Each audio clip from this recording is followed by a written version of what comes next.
Hello guys! In this video I'm going to show you how to turn off the sound effects on the Hello Kitty Friends application.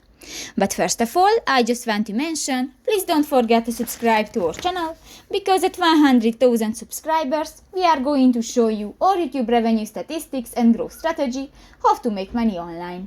So let's jump into it. First of all, open the application on your device. This will take a few minutes when the application is uploading.